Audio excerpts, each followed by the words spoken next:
Hindi umano nakatutulong sa bansa ang kritisismo ni Vice President Sara Duterte sa kasalukuyang administrasyon, ayon kay Senator J.V. Ejercito. Kamakailan kasi ay sinabi ni VP Sara na deserve umano ng mga Pilipino ang higit pa kaysa sa kasalukuyang estado ng bansa ngayon. Git naman ni Ejercito, maraming kinakaharap na problema ang Pilipinas at hindi umano kayang resolbahin ng mga ito sa loob ng ilang buwan o taon lamang. Hindi rin daw ito magandang signal sa international community.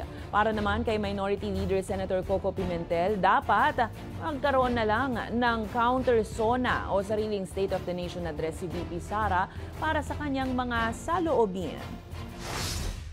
Siyempre, nagkakaroon ng doubts about our political stability if the top two officials are not united or don't have a very good working relationship. So, ako personally, I think it's a sad development na umabot at humantong sa ganito ang relasyon ng ating Pangulo at ng ating pangalawang Pangulo. I'm hoping that they would still be able to repair and improve the relationship